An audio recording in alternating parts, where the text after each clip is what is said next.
Muchas gracias, Selene, por esa información. ¿Y qué cree, señora? Pues ya está aquí nuestro terapeuta amigo, Humberto. ¿Cómo estás? ¿Cómo estás, Ray? Juan Carlos. Muy buenos días. Y Juan Carlos nos va a acompañar en esta ocasión porque vamos a hablar de un tema muy interesante. Vamos a hablar de un tema muy interesante que, híjole, Como todos los jueves, ¿eh? Como todos Sí, los como todos los jueves. jueves. Yo disfruto mucho este segmento contigo, Humberto, porque traes unos temas muy polémicos, muy interesantes y que de alguna manera te dejan un mensaje muy bueno. ¿Verdad? Claro, aprovechamos para tomar Poner terapia. Por supuesto, fíjate, estaba yo hace un tiempo leyendo un libro que se llama Psicoterapia de Dios, que lo escribe un neurólogo, biólogo, psiquiatra muy, muy reconocido francés, Boris Cyrulnik. Este libro habla acerca de la resiliencia. Y la resiliencia es algo de lo que a lo mejor por ahí en redes sociales hemos escuchado, leído, así es. visto. Y bueno, ¿qué es la famosa resiliencia y cómo entenderla adecuadamente? Porque inclusive hasta las personas que son vengativas son personas que carecen de un proceso de resiliencia, que como no saben qué hacer ante un trauma o un engaño, como ellos lo llaman, o una burla, su único mecanismo es hacerle daño al otro para poder sentirse mejor. Bueno, se puede hacer eso o contrarrestar eso por medio de esta famosa palabra como lo es la resiliencia, que no es una palabra psicológica, es una palabra que se asoció a la ciencia de la física, se empleó por primera vez para probar submarinos, para probar su resiliencia ante la presión. Una psicóloga estadounidense asocia de repente esta analogía con un submarino tiene que soportar presión, un humano también tiene que soportar cierta presión. De otra manera, pero sí. Y de repente lo que sucede en este tipo de aparatos submarinos es que implosionan.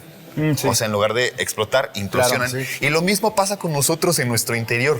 Implosionamos porque sentimos que no podemos más, que sentimos que algún evento nos está poniendo a prueba demasiado pronto o demasiado duro y no sabemos qué hacer, ¿sí? Hay distintos tipos de resiliencia y diferentes tipos de traumas, porque la definición más inteligente que le puedo dar, hay muchas, pero la mejor definición que le puedo dar y la más orgánica es que la resiliencia es el desarrollo después de un trauma. Eso es la resiliencia, así es. Y uno de los principales traumas que tienen las personas hoy en día es el concepto de la pérdida. Todo lo que asume una pérdida, que puede ir desde la pérdida de salud, desde la pérdida de un familiar, la pérdida del trabajo, la pérdida material, la pérdida de la economía, la pérdida en general asume un trauma para las personas porque casi nadie sabe cómo afrontar la pérdida. Sí, claro. Sí, después te sientes como vacío, no sabes cómo continuar, qué sigue. Así es. Y para ello, precisamente, la resiliencia nos da la oportunidad de poder mejorar paulatinamente. Ningún cambio es de la noche a la mañana. Los paisajes grises también forman parte de la naturaleza habitual y eso necesitamos primero aceptarlo. Porque cuando usted acepta las cosas, híjole, es maravilloso porque se calma absolutamente todo. ¿Sí? Entonces, no hay una técnica definida en la psicología, no hay un proceso definido o comprobado al 100% acerca de la resiliencia, no existe. Todos tenemos un panorama y una visión diferente, cada terapeuta tiene su modo de trabajar. El que yo le recomiendo a usted son una serie de pasos para poder salir avante a partir del trauma. ¿Sí? Precisamente para eso iba. ¿Qué es lo que nos puede recomendar cuando estamos bajo ese tipo de presión, prácticamente? ¿Cómo podemos, una, darnos cuenta y la otra, evidentemente, tratar de salir de esto? Igual serían recomendaciones muy generales, ¿no? Porque supongo que para cada persona es diferente el proceso. Sí, así. Sí, inclusive funciona hasta para las personas que están pasando por un proceso de divorcio. La resiliencia es fundamental. O que acabas de terminar con esa persona con la que estabas ilusionado o ilusionada. Me pasó reciente. Entonces, presten mucha atención. Entonces voy a prestar mucha atención. Ahí es para ti, Ray. Nos estamos dando, principalmente nos damos cuenta de que no tenemos buenos días. Estamos más irritables, estamos propensos o estamos muy a la defensiva, dejamos de comer o comemos en exceso, nos descuidamos, vamos aislándonos de la gente y bueno, por ahí va el primer tip. Tip número 1 para estos secretos de la resiliencia es, primero, no estar solo. La soledad que no es elegida nos hace muchísimo daño, nos provoca días muy severos. Entonces, de entrada, usted no esté solo, oblíguese a estar acompañado de alguien. Y más importante aún, que no sean mascotas, tienen que ser personas. Las mascotas generan un acompañamiento, pero no es un factor psicológico determinante que haga que sus días mejoren. Forma parte del proceso. pero no a estar solo, estar acompañado de seres humanos con opiniones, porque es evidente que una mascota no te va a contestar. Nos falta esa parte prefrontal.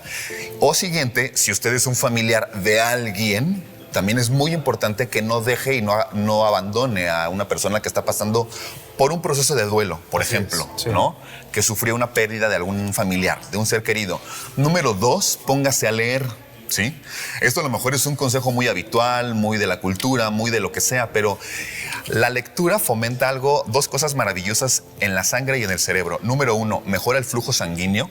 Al mejorar el flujo sanguíneo provoca que su cerebro funcione mejor. Ya sabe usted que cada minuto que pasa, su cerebro le pide 1 litro de sangre. Y número 2, su cerebro no puede diferenciar el mundo real del mundo que usted está dibujando al leer. Eso es algo también que nuestro cerebro todavía no comprendemos por qué lo hace. Entonces, en lugar de estarse traumatizando más acerca de un evento que no ha podido superar, lea un cuento o una lectura X, porque automáticamente su cerebro va a empezar a tener nueva información. Claro. ¿Sí?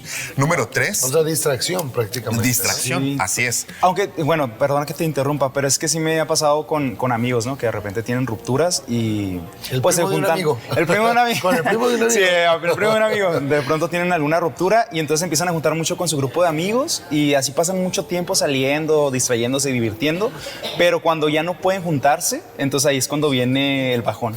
Por supuesto.